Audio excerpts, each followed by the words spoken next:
Hey there. This is Daniel's voice. I have to say whatever German dudes tells me to. Not that I have my own opinion, but I love German dude. If you do too, please don't forget to like this video and subscribe. What is the biggest I'm dead thing you've done at work, but nobody ever found out? I was supposed to meet a client outside of work to discuss a business opportunity. Got permission to leave work early to go to an arranged meeting with the customer. I went on autopilot as soon as I started driving from work. Forgot about the meeting. Picked up a pizza. Went home. Ate pizza. Couple hours go by. Oh I didn't have a phone number for the customer, so I never called or anything. Just no call no showed on the customer. Customer never said anything. Manager never asked about it. Customer also no called and no showed and was relieved that you never said anything. Perfectly balanced. As all things should be. When I was a brand new airline pilot, we landed at an airport that required a long taxi back to the terminal. During the taxi, the captain made a wrong turn onto a narrow taxiway that led to a small private hangar. As soon as he made the turn, we knew it was the wrong taxiway, but it was very narrow with trees on both sides, so there was no way to turn around. I had no idea how we were going to deal with this. He thought for a minute, then said, "McGonagall, can you see the tower from here?" I looked. Nope, but then they can't see us. With that, he reversed both engines and slowly backed onto the main taxiway. I guess the passengers thought it was normal because no one asked any questions and we never heard anything about it. Plot twist, you couldn't see the tower because it was directly behind you. When I was 18, I worked for Menards, like Home Depot.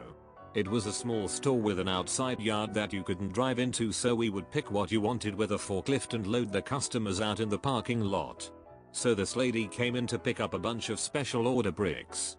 I loaded 2 pallets of bricks into the back of her very nice new truck. She signed the paperwork and the transaction was done. Until I sat in the forklift filling out my part of the paperwork and she backed into a forklift tine and punched it all the way through her tailgate. I was 100% in the wrong, as anyone who has ever driven a forklift knows that unless you are actively using the lift, you keep the tines on the ground if you're parked, and a couple inches above while driving. I had seen a guy get fired once for driving over a piece of cardboard instead of stopping to pick it up, so I was beyond screwed, but she just put it in drive and took off.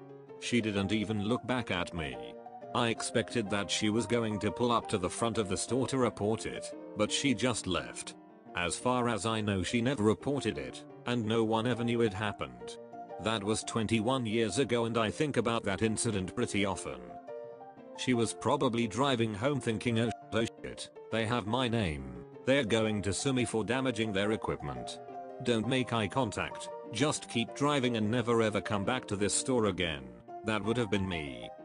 Yeah, if this post hadn't explained why it was actually the forklift driver's fault, I totally would have thought that the brick lady was at fault.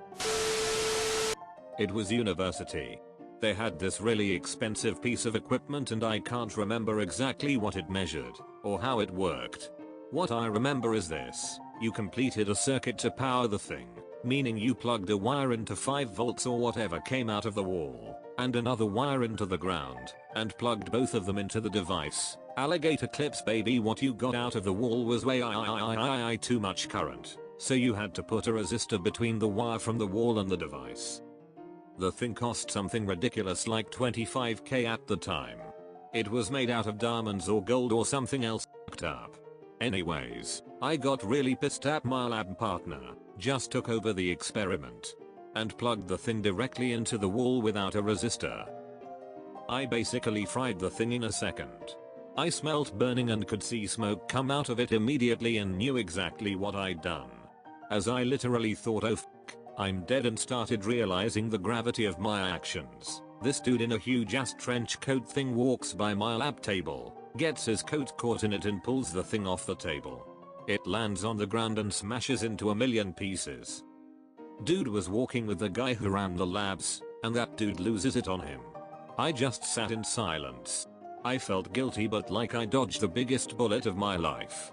I didn't know definitively that I'd broke it, but I knew definitively that that dude had. and I was too much of a coward to say anything.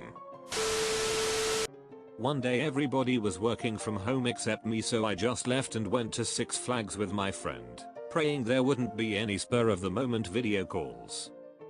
A few years ago, I asked my boss if I could take the Wednesday before Thanksgiving off. I waited too long to request it and there were already too many people with that day off, so he declined it. It's a long drive to where my family lives and I already told them I was coming. So since he was one of the people gone that day too, I grabbed my laptop, forwarded my desk phone to my cell, and hit the road. No one else knew I wasn't supposed to be out and he never found out about it. Do you not have to clock in and out? In most desk jobs you don't. You just kinda show up and if you leave early you hope nobody notices. Spilled coffee all over my laptop. I told my supervisor that it had stopped working and she assumed it stopped because of how old it was. I got a new, much better laptop out of it. Edit, holy shit, y'all. My fuckery blew up. While I'm sure any person with mediocre knowledge of computers could easily tell what happened, I worked for a small business with no in-house IT, so I truly skirted by on that blunder. They were never called. Ah fuck, you just reminded me I did the same thing. Except I was drunk and it was a mixed drink. Because I was still drunk, to get the stickiness off I took it apart, washed the case, and reassembled it. Same here. I was working from home Friday and I decided to have beer for lunch. I spilled whole beer on the keyboard of the laptop. Quickly turned it off, wiped it out and got a hairdryer to dry out the spill. I didn't realize that the hairdryer was on hottest setting. It actually melted my keyboard.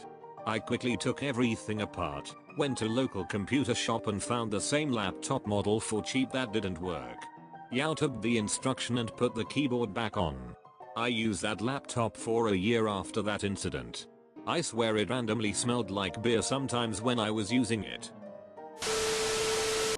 Dropped a slab of steel on my toes, couple £100, during my probationary period, but since I was wearing my steel toes, wear your PPE, and no one else was around, I got away with a slightly bruised foot after I wiggled out. Still got let go, but that's because I was a slow welder. Still got let go, but that's because I was a slow welder. Should have hopped to it. Spilled soil samples from an ecology project I was helping our doctorate student on. I contemplated just putting them back into the containers and playing dumb, but that would have been a shitty thing. So instead, I take our work truck, the soil coring device, and in the middle of the night I go to each area again and retake the cores. The bad thing is some sites are on people's front yards, so here I am, coring yards at 2 AM on a Wednesday in front of a house like some really shitty dirt burglar. One old lady heard me and asked what I was doing in her yard, and thankfully instead of shoot me, or let my lab director know what the hell I was doing, she simply told me that everyone makes mistakes in science. Take those scientists trying to tell us the earth is getting too warm. Good luck with your dirt study.